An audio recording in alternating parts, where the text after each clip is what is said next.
You're listening to an Airwave Media Podcast.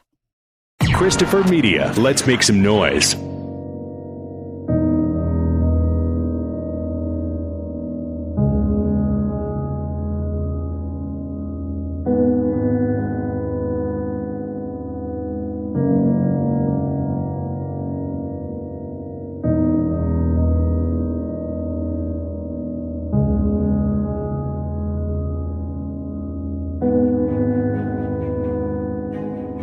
Já não disse pra ir embora?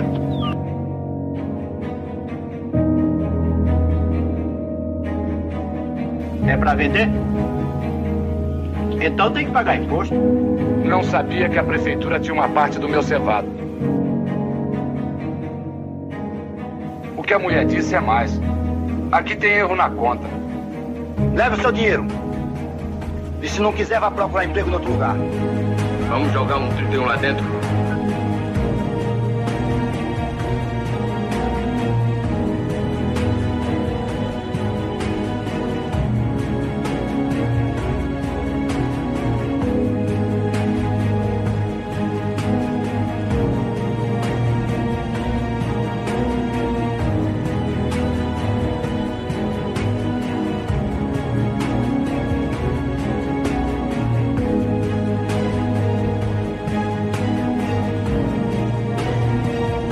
Queria morrer pra acabar com isso.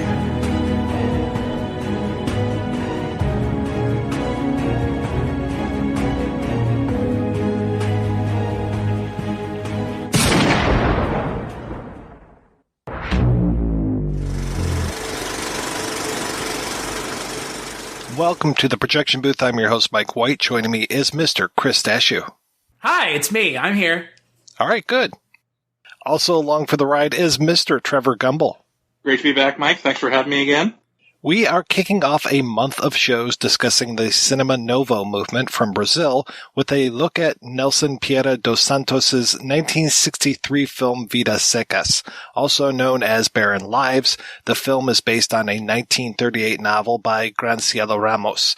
It's the story of a family trying to survive in the scraggly countryside of northeast Brazil. We join them as they search for a place to live, a way to put food on their table, and how to make enough money to buy a leather bed. We'll talk a lot more about that later. We will be spoiling this film as much as it can be spoiled, so be warned. Also, I wanted to emphasize that this is the first in a series of discussions we're going to have as we try to figure out Cinema Novo, contemporary Brazil at that time, and the importance of the cinematic movement as we go along. I don't think that either of you guys saw this film before. I definitely hadn't, so I want to know, Chris, start us off. What did you think of Vidas Secas? One of the things I love about coming on the Projection Booth podcast is I know I'm going to be challenged cinematically in my cinematic beliefs, what I hold to be sacred, what I hold to be a constant when it comes to my cinematic experience when I watch films. I appreciate that about our friendship. One of the many things I appreciate, Mike, obviously. So sitting down to watch another film that is Cinema Novo, which is another massive movement in cinema in Brazil, I didn't know what to expect going into it. And coming out of it, it is a film that is an experience from the opening shot to the final shot, which brings it right back around. It is a rough watch. It is at times hard to understand watch for a number of reasons, but I think it's a rewarding watch for a North American Western viewer for a lot of reasons that I'm sure we're going to get into once we start really breaking it down. How about you, Trevor? I'm more used to more genre-specific fare, like, the more easily digestible Hollywood stuff. But like Chris said, the reason I do this podcast is because I do love challenging myself, and I do love seeing things that I probably otherwise wouldn't have even heard of or seen. When I sat down to watch this, I was very invested in this family. I agree with Chris. It was very hard to watch because it's very brutal, but in different ways than you'd think. Ultimately, it was a very, very rewarding experience to watch, and I feel like I learned a lot of new things, so I'm grateful for that. What about you, Mike? I hadn't seen this one before, obviously, and this is my first experience with I think with a Brazilian film. I don't think that I've ever seen Brazilian film before. I've read about it. I had friends in college who saw Pichote from 1980, and they talked about how brutal that film was. So it's not the cinema of brutality, but it seems like there's a lot of brutal stuff in here. I know that the folks from Cinema Novo were very inspired by Italian neorealism.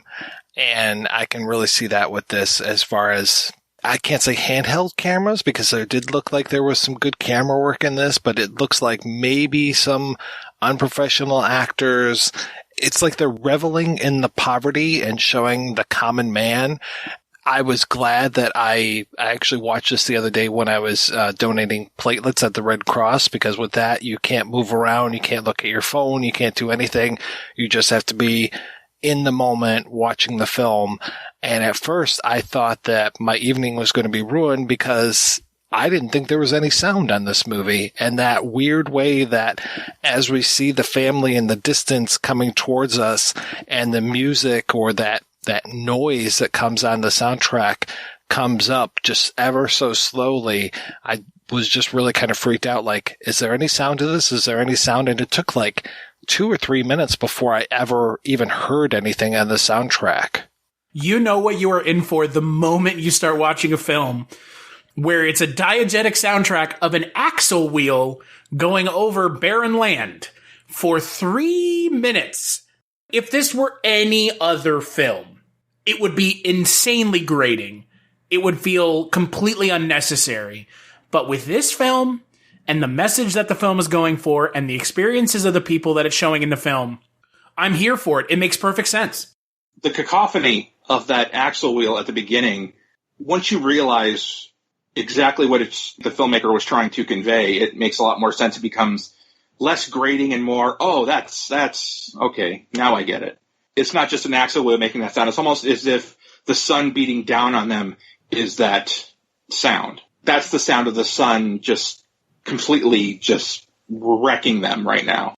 I have a vision in my head when I say Brazil, and that is not the image that I got when I was watching this movie. I have the image of Brazilian towns where you've got all the, favelas all built up on the sides of the mountains, that we've seen in the second Hulk movie, or one of the Fast and the Furious movies. I've got pictures of the Amazon in my head. I've got beaches, all these things are going on in my head. I don't picture deserts and just the worst scraggly landscape. It was amazing to see how much the landscape reflected what we're seeing in this film, and just that it's that whole idea of what you're saying, Trevor, the sun beating down on these people. These people are just so oppressed and just living at their wits' end that we see them carrying all of their belongings that they own in the world, including their pet parrot, who isn't long for this world. That was the moment for me when I was just like, oh, shit just got real. The mother character reaches over, grabs that parrot, snaps its neck, and is just like, it never talked anyway. This is an ex-parrot.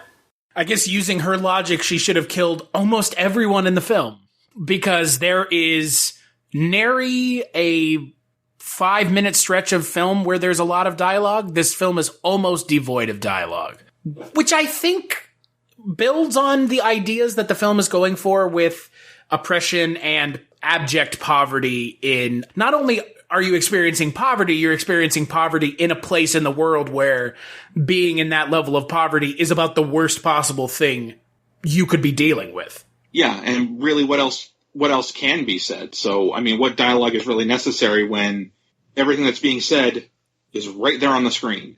It wasn't really for the characters to say, oh my God, we're in such poverty. I'm desperate for work and shelter and food for my children. They just show it. Well, there is that weird scene that's pretty close to the beginning where Fabiano and Sinha Vittoria, the husband and wife, where they are talking, but they're talking over each other. It's one of those moonlighting moments where I'm just like, okay, who am I supposed to be listening to? But of course, with this being a subtitled film, I'm only getting certain subtitles. So it's just like, okay, who is talking right now? Because they're both talking. Whose subtitles am I reading? And they just are talking over one another. It's like, we're talking about communication, and it's like, yeah, these people don't talk to each other very much, but when they do, they end up not really understanding each other. A bolandeira garanto que ficou. Será que a cama de couro ele levou? A bolandeira Fazia parou. gosto de ver. Ah, parou sim. Macia, Sem seu tomate, jeitosa, no canto da garanto que parou. camarinha. And I think it kind of goes with Fabiano's illiteracy. One, he doesn't read much, so he doesn't really know what to say, and what he does say is short and sweet, and he's kind of almost led by his wife. Not like controlling or anything, but I think he trusts her to know what is right and, what they need. And in certain scenes, it almost gets him in trouble. Yeah, exactly. So I think I know what scene you're talking about, and let's give a little background on this. Eventually, they make it to this house. They become squatters. The owner of the house comes along, and he's just like, "Hey, get out of here!" And Fabiano's like, "Wait, no, I'm really good. I'm a good worker. Give me a job." So he ends up becoming this like cowhand for this guy. And then at the end of the season, it's time for the owner to pay up, and Fabiano's wife is like, okay, you should get this much money, and she counts it out using, I guess, corn or something on the floor, stones, something. And then Fabiano goes to the boss and was like, okay, time to give me some money. And the boss gives him so much money, and then he's just like, wait, this isn't nearly enough. And, he's been told one thing by his wife. His boss is just like, no, I'm charging you interest. And it's just like, what the fuck are you trying to pull, dude? Like this wealthy landowner trying to screw over the little guy. And then, of course, Fabiano's just like, whoa, don't fire me or anything. My wife must have been wrong. And I know there's no way in hell that she was wrong. That really kind of illustrates, getting back to the movement in itself, what the movement was trying to illustrate, which was the separation between the working class and the higher ups, the ones that control who don't have to worry about where their food comes from, and the separation between them and the clash, I guess is the word, you know what I mean? Fabiano's character and his wife, they have this idealized version of what it means to live in the city, and they keep talking about it. And Mike, like you mentioned at the beginning, the leather bed. It's the thing that they're chasing. It is the ultimate prize for Fabiano's wife. And she's chasing that, and she thinks that if they can just stop living like animals and sleep on a leather bed at night, that it will change everything, and everything will be fixed, and the world will, open up to them. And it's, you go to the city, you're still going to be you. Any way you cut it, it's just going to be you in poverty in the city as opposed to you in poverty in the countryside, or the barren countryside, as the film does such a good job of portraying, that the countryside, the northeastern countryside of Brazil, would seem to me to be a giant desert. What Fabiano and his wife were doing were comparing their situation to this man, Tomas, I think the name was, Mike? Yeah, that kind of comes out of nowhere. Like, he starts speaking about Tomas, and I can only imagine that he's somebody that they knew, must have some sort of background, because I'm just like, who's this Tomas guy? And then he keeps talking about him as like he's idealized Tomas. Yeah, like Tomas has a leather bed, and Tomas has these, leather shoes or something like that. And they just keep comparing themselves to a man who we don't know, we haven't seen. And I mean, I was thinking maybe he was a worker with him where he was working before. That's all I could really gather of who Tomas could have been. Yeah, I'm thinking that Tomas might have been his friend before, and then it seems like the house that they come upon might have been where Tomas was before. I mean, that's my best guess for that. And it was weird because when I read some of the reviews of this film, there were a lot of things where I was just like, I didn't get that at all. There were even reviews where it was just like, blah, blah, blah, blah, blah, this farmer. And I was like, well, he's not really a farmer. He's more of like a cowhand in this. I wouldn't call him a farmer. And there were other things where I was just like, I didn't get that at all. And I don't know if it was just that it was reviews that were written before you could take notes, but I just watched the movie and I'm like, I don't remember him farming at all. I just remember him wrestling cattle. Yeah, he's not a farmer. He's a drover, which is like a cow herder. Look, here is an inherent issue with a foreign film of this film's age and the quality of the version that we watched. Mike, we've talked about this innumerable times at this point, both on your podcast and on mine. Sometimes foreign films are inherently harder for Western audiences to follow. This is one of those films. I struggled at times to follow, like we've been talking about with the character of Tomas. I struggled to figure out who they were referencing. It just seems to be some character that's thrown out as a reference, and there you go. Yeah, it was just a throwaway reference to an unseen person that they aspire to live like. I did want to touch on the boss character a little bit more. The one really telling moment for me when it comes to that boss of how much higher in the social standing he is that he can afford to give his daughter violin lessons. That moment for me is really super telling. And when Fabiano comes in and sees this little girl playing violin, it's just like, my God, his kids are lucky if they have shoes and this girl is playing violin. His daughter's playing violin lessons and yet his sons are ranching sheep. It's a lot of compare and contrast of lifestyles. His sons are so poor that they don't even have names. Even the dog has a name. The dog is more humanized than almost anyone else in this entire film. He really is. It's almost like when you hear the dog yelling or saying anything, it's like, oh my God, I kind of understand what he's saying in terms of his situations. It's some of the best either editing. I know that a lot of the whimpering and noises that it's making are just done post-synchronously, but the reactions that they're getting from this dog in certain scenes, he is top-notch. Yeah, he's amazing. Well, they brought the dog with them to Cannes to prove that they didn't kill the dog. I kid you not. Go look it up. They said because they were in trouble because people thought they had actually killed the dog. And I know that this is jumping way far ahead, but I mean, look, the dog whose name is Balia, which means whale, I believe, in Portuguese, at the end of the film, unfortunately, dies at the hand of Fabiano. And I guess the audience was so upset that they were under the impression that the dog actually died because they did such a good job of filming it. So yes, they brought the dog with them to Cannes. So they pulled a cannibal holocaust. Yeah, exactly. They brought the actor with them to prove that they're not dead. See, we didn't kill them. They're right here.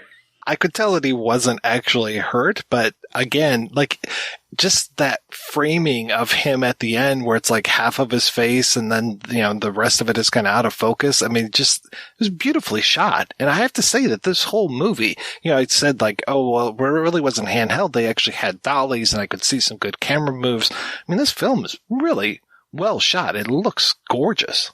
There are times where it's very shaky, where it's almost dizzying the way it kind of goes back and forth, back and forth, back and forth. I don't know if it was because it was the version I was watching.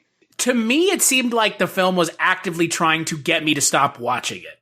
At the beginning of the film, when it's playing that diegetic soundtrack of the wagon wheel, I actively wanted to stop watching the film because that noise alone is so grating and so purposefully off-putting that if you can make it through that, you will begin to see other parts of the film where they are going out of their way to really make the film feel rustic and rough, because the film does feel rough and rustic at times. Oh, it does. It's definitely hardcore, just hits you right in the face of, you can feel the poverty. I've never seen a film where I could feel the poverty as much as I did when I was watching this film. I was feeling their situation. I was thanking my lucky stars I wasn't in that situation, but I felt that, I really felt that. That's a huge positive and a success of the film. It's not a good feeling to have, but it's a success on their part for sure. Yeah, they successfully relayed the theme, the message, and the tone. Well, you were talking about that leather bed, and I'm just like, okay, trying to picture what a leather bed is, and I can't really still picture it in my mind other than maybe just leather over something soft, because when they show what their bed is that they have, where it's a bunch of sticks all tied together, it looks more like a raft than a bed. I hurt just looking at that, just thinking of how uncomfortable that must be to sleep on. Well, what I was picturing was the kind of crisscross pattern of, like those old lawn chairs. They would like lie on the bed because the leather was softer, I guess. And it would just be more comfortable lying in that because I didn't see them lying on anything soft, because I didn't really see anything soft around unless they wanted to shave the sheep and make out of that. I don't know. I do find it funny that the whole focal point of the film is the leather bed. For me personally, I don't equate leather beds don't sound comfortable. They do if you're sleeping on the ground. Yeah, exactly. In the summertime, it gets hot. A leather bed, not going to be helpful in the summertime. Better than a vinyl bed. Everyone asks. Corinthian leather. Of course, why not the best? It feels like, to me, the idea of this leather bed is almost kind of like a sick joke. A little bit of black humor. Because it's like, all she wants is this leather bed, but they're living somewhere where, like, having a leather bed means nothing. It doesn't change your situation. It doesn't change anything other than at night you get to sleep a little bit more comfortably, possibly depending on what a leather bed actually is when we're talking about 1960s Brazil. Well, maybe it's because he wants to feel a small bit of non-poverty. Maybe he equates it with impoverishedness, and he feels that if he gets this leather bed, then there's a little bit of assurance that, oh, okay, now we're doing better than we were. I'm not sure anyone views anyone with a leather bed that way, but it's a personal perception versus an external. Chris, you talked about how this film actively makes you not want to watch it, and there are moments where I'm just cringing watching them, like when he's talking to his boss, and his boss is like, "Hey, you don't trust me? Do you want a job still?" He's about to fire him. And then when he goes outside and there's one of the soldiers there, and then a fucking tax man who's just like, "Hey, do you pay taxes on that money?" I'm just like, oh, for fuck's sake, is he going to get in trouble with this fucking tax man now? And luckily kind of skirts out of that, but then they make this big trip to town, and there's a soldier there who I kept thinking he was a cop, and then I was like, no, I guess it doesn't make any sense. It's probably all soldiers. And the soldier's just like, "Hey, yeah, let's go gambling." And I was like, oh, for fuck's sake. I was wondering where he was coming from, to be honest with you, because he just goes up to him and says, "Want to play?" And, I was wondering, does he know this guy, or is it just figures he could take advantage of an impoverished guy? He figures they're easier to get money off of.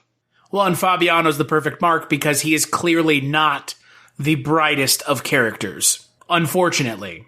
And even though they're dressed up in their finest to go to this festival that's happening in town, he still looks like a bumpkin. I think they were going to church at the beginning. Well, it's like you mean midway through the movie, right, Mike? Well, I'm talking about when there's the all the gambling stuff. Am I combining two scenes? Because I know they were going to the church, and they're in the church when he's off gambling, I think. Yeah. And then is that also? Yeah, because that's the same time where there's like this thing that looks like a cow, and it's going around, and that's where the boss and another guy are, and there you come to the boss. I don't know if it's his boss, but they go to the jail and tell them to let this other dude out. Oh, yeah, I know that one, yeah. So I think that's all in the same place, right? I believe so, yes. That soldier ends up showing up again in one of the strangest scenes. We've got this whole incident that happens in town, and then later on in the film, the soldier shows up again, just wandering through the brush, and then Fabiano is there looking for a cow, and is just like, got his machete up like he's going to whack this guy and just cut off his arm or something. And I just kept wanting him to do it because this soldier is just such an awful person. Well, he locked Fabiano up because Fabiano disrespected him. Can we talk about, though, the portrayal of the characters in quote-unquote power in this film? Because they are very, very, very, very unabashedly terrible people in this film. They're not even trying to give you a line to walk down. It is very clearly in one direction. These are all very terrible characters who are taking advantage of the poor. Fabiano gets taken advantage of by this soldier, and the soldier gets really mad when he walks away because he's lost all of his money. So great. You got paid by your boss, this, I don't know, 600 pesetas or whatever it is that he got, and then ends up losing it all in like 5 minutes in gambling. And then the soldier's just like, hey, what are you doing leaving? You know, this isn't right. You disrespected me. Takes him to the jail, and then he gets beat to shit by this. I couldn't even figure out what the thing was because it looked like it was leaving like little dots on his back. It looked like a machete to me. It looked like a blade that it was hitting him. Because he does get cut up. He has to get sewn up later on. We see him get sewn. And that was one of those things where you see, a lot of times you'll see the protagonist of a film get beat up and you're just like, okay, whatever. But he really, like the way he acts is just like, oh wow, he really got messed up. You know, he can barely move. He has trouble even laying down. And he's got this other guy in the cell with him with a bandaged hand. And we don't know what he's done. He barely, again, talking about dialogue, he barely says anything. I don't think he even says anything in the cell. He doesn't say anything until the next day and helps out Fabiano, lays him down. And yeah, I mean, Fabiano's so messed up that he ends up having to get stitches maybe the next day or the day after. He's just really has been punished by these guys who are terrible and punishing him for really not doing anything. Well, punishing him for sticking up for himself. Well, basically, they're punishing him for just walking away from a situation he knew he lost everything. Where else is he going to go? He figures just leave the table, and the soldier, for some reason, takes it as a sign of disrespect. I think maybe because he needed to feel some power. So he figures, okay, I'm going to arrest this guy because, you know, it's going to make me look like a wussy if I just, you know, let him go. Where have we seen that before? Well, and he's got short guy syndrome too, where he's just really has to show his power because he's like a head shorter than Fabiano. A definite Napoleonic complex. And I do like the next day when the one guy comes in and it's just like, let my guy go. And, you know, hey, what are you doing in here, Fabiano? I think it's two guys, one who has the one guy and then Fabiano's boss. When they leave, the person who is in the cell with him lets him ride his horse. He gives him a gun, and then he says, do you want to come with us? These are the guys who I want to be with. You know, these are the guys who seem like they are about to start some sort of a revolution. And it's very telling in the movie that these people are here, that we have this group. And they're not really like out there shooting up stuff or anything, but I'm just like, these guys, they seem like they're up to something to me. And I was very excited. And I was kind of hoping that Fabiano would be like, yeah, sure, let's go kill some landowners. Yeah, I was kind of upset he didn't go with them. But then again, this is a man who, for all of his lack of intelligence, has principles. He didn't want to leave his family because I don't think he was sure if they were going to be able to provide for themselves if he was gone. So I think just out of principle, he decided to stay with them. Although I think he desperately wanted to become a revolutionary and, you know, fight for the rights of the working man.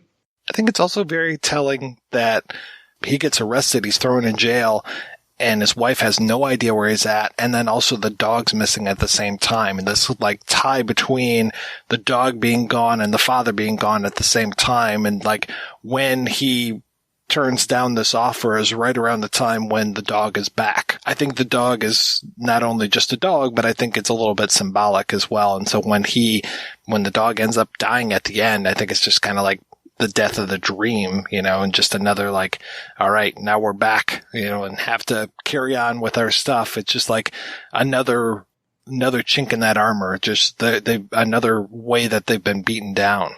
This definitely isn't a movie to watch if you're looking for resolution. The cyclical nature of the film is in full effect when the film essentially ends the way it began. Aside from the fact that they don't have the parrot because the wife kills it and ate it, or the dog, the film ends the exact same way it opened. Wagon or the axle wheel noise, and they walk off. They walk the other direction, and that's it. Then we get a title card just talking about how horrible the poverty is. It's like, okay, yep. I believe you. Yeah, now that I've seen it, I believe you entirely. I think it's also very clever of the filmmakers to set this in 42? We've got the years come up on screen, and to say like, oh yeah, no, this is the way that it was, but then also saying, and it's the way that it still is. We are not very far removed from Fabiano and his family at all. The same thing that he was going through in the 40s is the exact same shit we're going through here in the early 60s. And if all accounts are to be believed, which I have no reason to doubt them, it's still going on in Brazil today. The fact that their leader refuses to wear a mask or have them wear a mask, and their COVID rate is some of the highest in the world. Listen here, you sheep. What, do you wear a mask when you go out? We have to. It's Seattle. Case in point, you're right.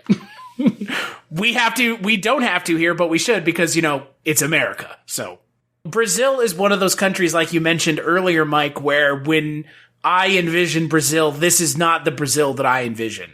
I envision Rio. I envision Cristo Redentor. I envision that.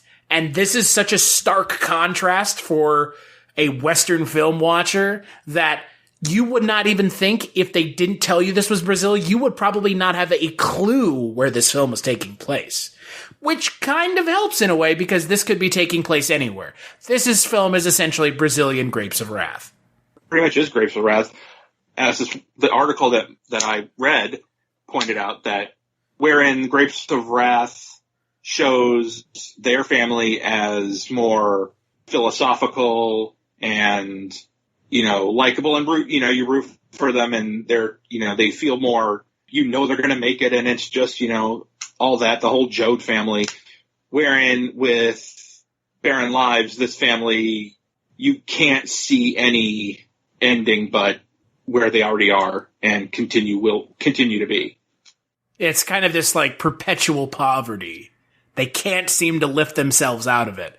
To some might say no fault of their own, but to some extent, Fabiano and his wife, it is their fault to some extent because they're focusing on the wrong thing.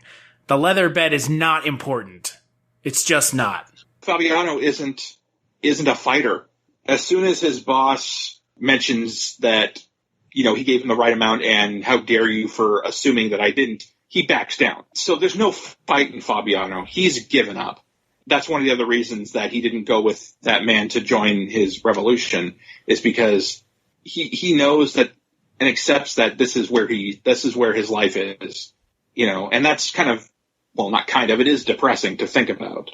I don't think that it's any coincidence that one of the kids gets really infatuated for an entire scene with the word hell and just keeps asking what is hell, and just I think it's pretty close to L'Enfer, but he just keeps saying that over and over and over again, and he's asking his mom, what is hell? And she beats him for asking the question and sends him outside, and then it's this real kind of trippy scene where he is just repeating this over and over again, and I just wanted to yell at the screen you're in hell, kid. This experience that you're going through, this is hell. So I'm sorry to tell you.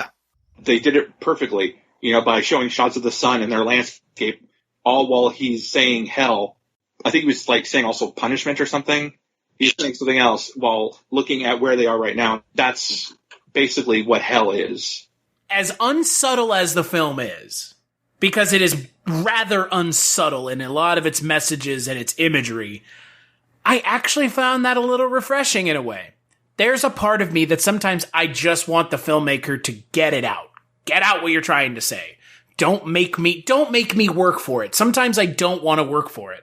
And I'm not saying it's because I don't like working for it. It's just sometimes I want the filmmaker to be brutally honest and upfront, because sometimes that brutal honesty really helps convey how important the message is.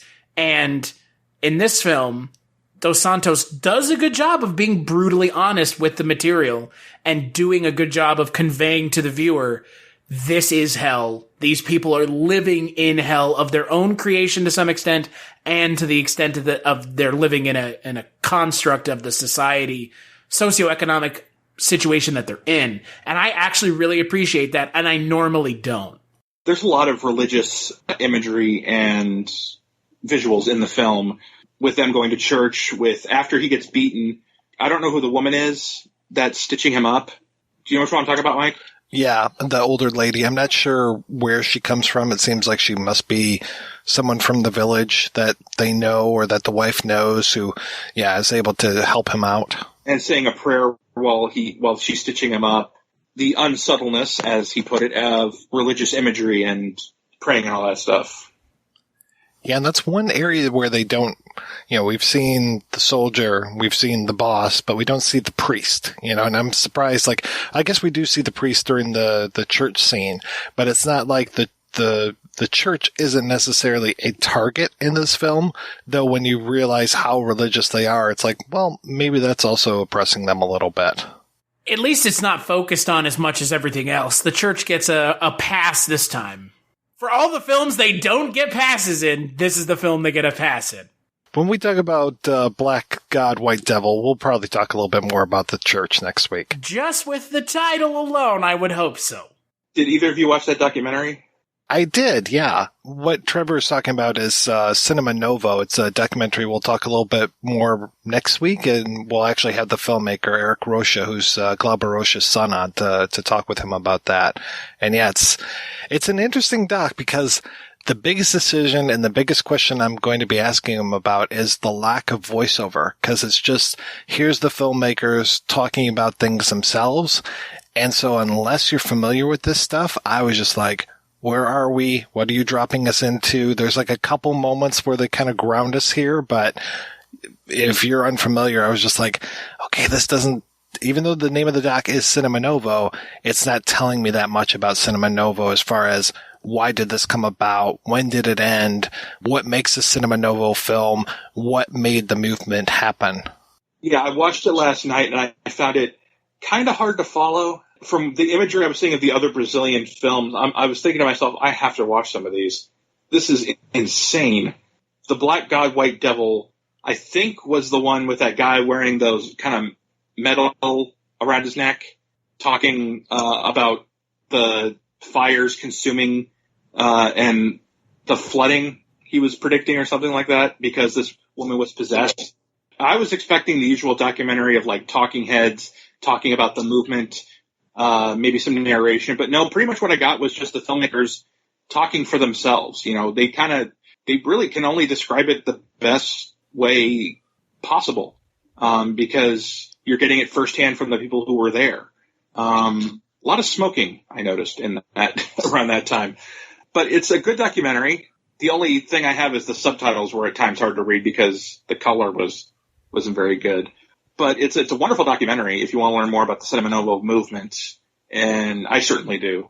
If you're a hammer, everything you see looks like nails, right? So as I'm watching that and as I'm reading about Cinema Novo more, and I kept thinking of, I mentioned neorealism at the beginning of the program.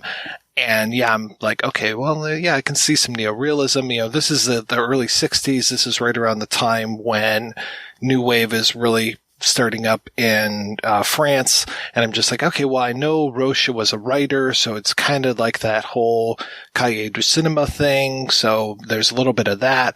And then when I read, there was a movie called, was it Cinco Vezes Favela, which was 5 filmmakers that all use segments in one film. And I'm just like, okay, well, that's kind of reminds me of Pearls of the Deep, which was a Czech film that was made, I think, in 1966, where it was, I think, 4 or 5 filmmakers all had chapters in it. So I'm just like trying to draw parallels between these different new wave movements. So, but as we go along, I mean, this was, like I said, 1963 when this film comes out.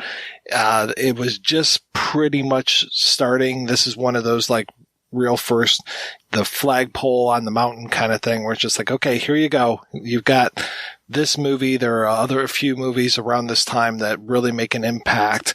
And then things are going to change even starting next week when we talk more. And in 2 weeks when we talk again, there's a lot of shit that happens in the early 60s, even in the mid 50s in Brazil that helped this start. And then that almost immediately want to squash it.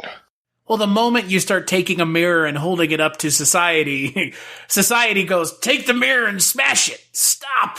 Don't show us that. Stop talking about things that are important. Don't use cinema as a change for good. We just want to be entertained. I'm totally not talking about now. I'm only talking about Cinema Novo. I really detest when people say movies are just entertainment, because I can speak for myself and myself alone in saying this film was not entertaining. The point of this film is not to entertain.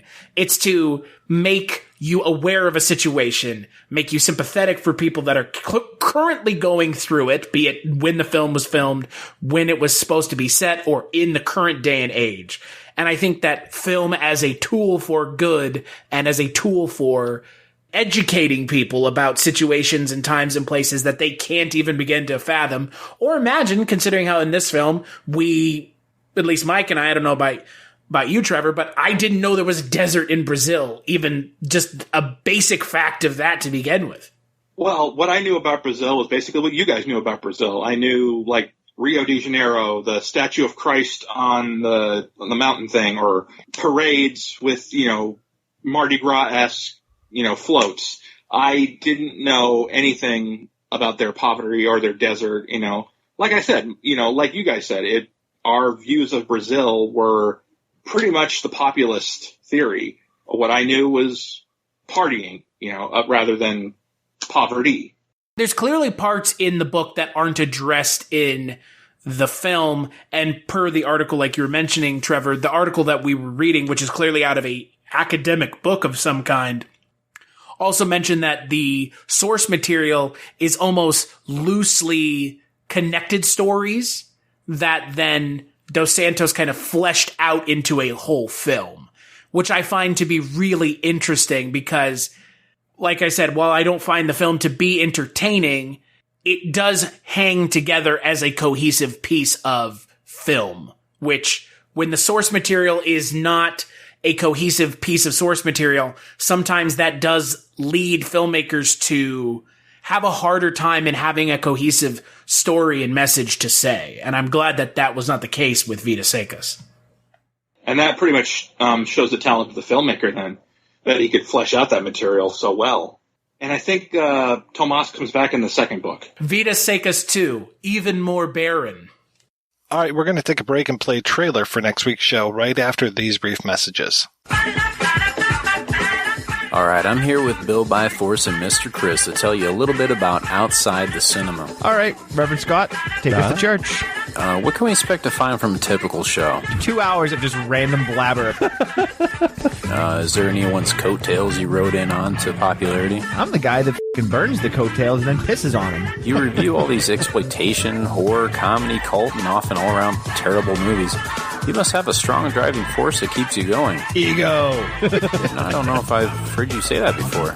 Yeah, I've been saying that for a while. Really? I have been saying that for a while. Also, I'm high on smack. Well, it's definitely working for you guys. People are coming out in droves to support you on iTunes. We just the other day got a 1-star review on iTunes. Well, that is 1 star too many. Let me tell you, the worst f***ing piece of shit I've ever heard. This has been great, guys. Thanks, Scott. That was good. Oh, he's got you crying over there. I'm good for the rest of the year. Nice. That was too much.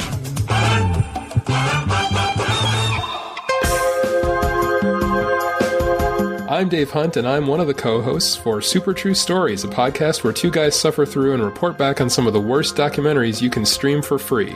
And I'm Axel Cohagen, the other co-host. Film is a beautiful lie that teaches us about who we are on the inside. Dave and I look at the documentaries that are the ugliest of truths, teaching you about mixed martial arts and fishing, poorly faked ghost stories, and everything you wanted to know about core production values and stock footage. Check us out on iTunes, Google Play, or at supertruestories.com.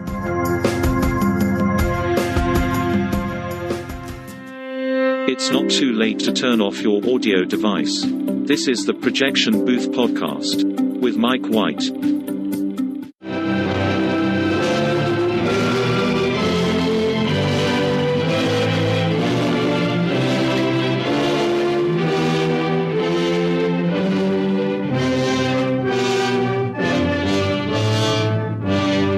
Sou condenado, mas tenho coragem. Entrego minha força ao meu santo para libertar o meu povo. Louvado seja nosso Senhor Jesus Cristo.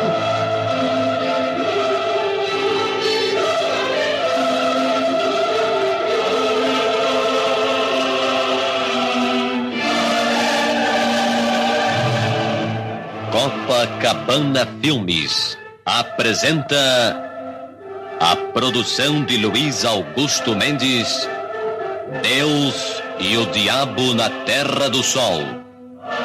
Um filme de Glauber Rocha.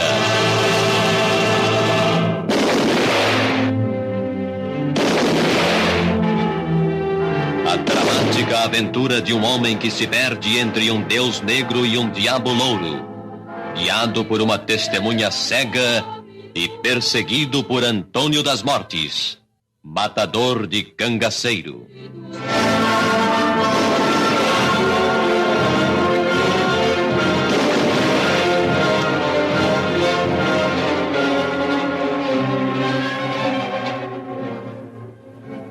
Chama agora! Satanás!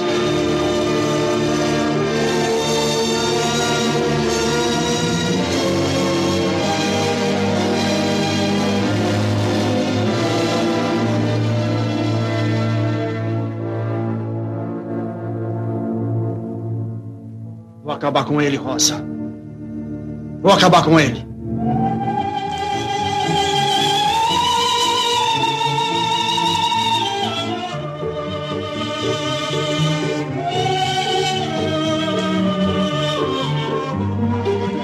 Ioná Magalhães é Rosa.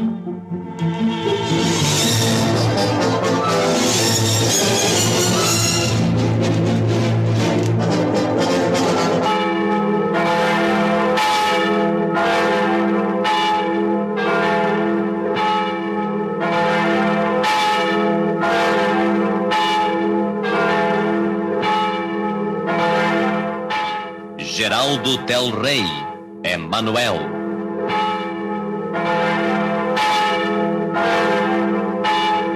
Se entrega, Corisco!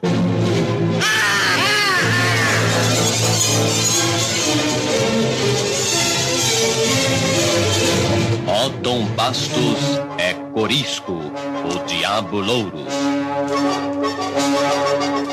Maurício do Vale é Antônio das Mortes. Sônia dos Humildes é Dadá. Lídio Silva é o Deus Negro.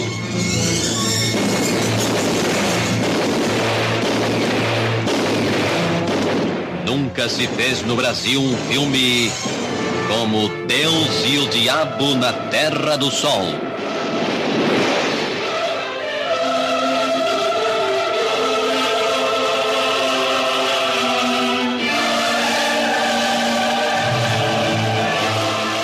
That's right, we'll be back with a look at Glauber Rocha's Black God, White Devil. Until then, I want to thank this week's co-hosts, Trevor and Chris. Now, Chris, you're going on this whole Cinema Novo journey with me, so people will be hearing from you all month, but I'm still hoping that you can share what you're up to on your other projects. As of right now, sitting at several, but the ones worth talking about right now, obviously the Culture Cast. Once a week, we talk about a different movie, and every month is a different theme, so kind of doing what you do, Mike, talking a little bit different movies, but kind of all in the same tree of things. So there's that. And I also do another podcast called Scary Stories We Tell, where we talk about the intersection of the unexplained, the paranormal, and true crime. If you want to find out about those, follow me on Twitter at casualty_Chris. And Trevor, what's been happening in your world, sir? Not much. I, like others, we're in the national timeout. You know, where we kind of have to stay in place. I am a co-host for hire, I guess, if people want to hire me to talk about movies. I'm really excited about the upcoming Blu-ray release of Battlefield Earth, Mill Creek. So fingers crossed they get the director's cut for that one. Other than that, not much. Well, thank you so much, guys, for being on the show. Thanks to everybody for listening. Please head on over to the website, projectionboothpodcast.com, where you can find out more about today's episode. You'll also find a link over to Patreon, where you can make a donation to the show. Every donation we get helps the Projection Booth take over the world.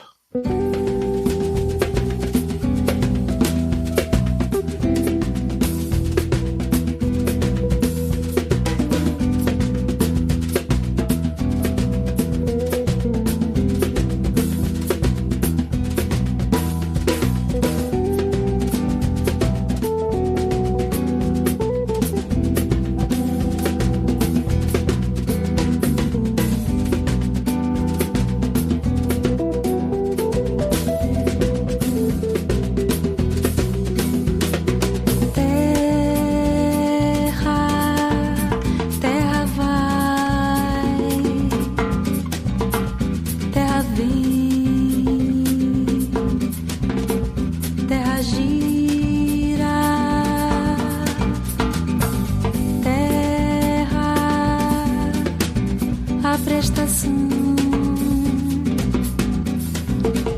terra prazo, terra vista,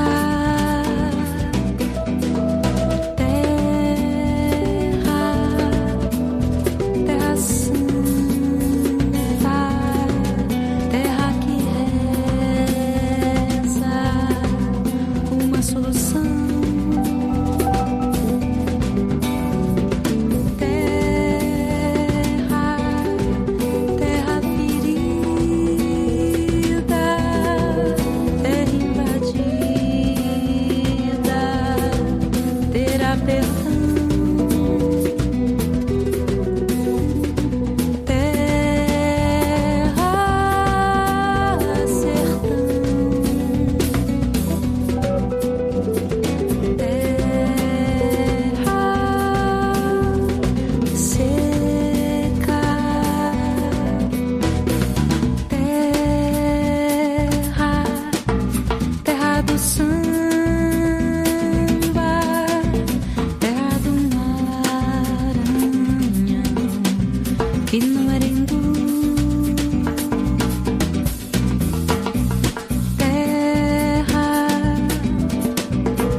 As aves que aqui gorjeiam, não gorjeiam como lá.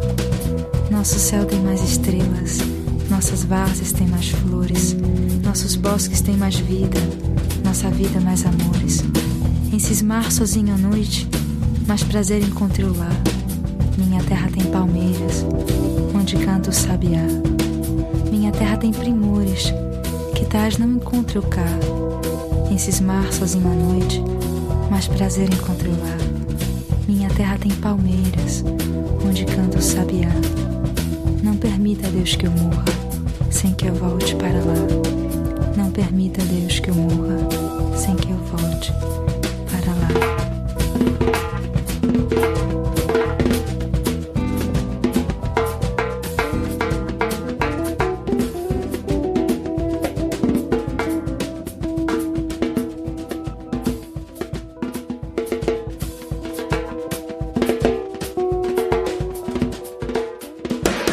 If you enjoy this show and want more people to know about it, head on over to iTunes, leave a comment, and rate it 5 stars. Make sure you like and share us on Facebook, and don't forget to follow us on Twitter. Just search for Christopher Media. Thank you in advance for supporting Christopher Media by clicking on the PayPal button and by clicking through to all the sponsors who support ChristopherMedia.net. Most importantly, we would like to take the time to extend an extra special thanks to you. Christopher Media could not exist without your support. Thank you for visiting ChristopherMedia.net, and thank you for listening. Christopher Media, let's make some noise.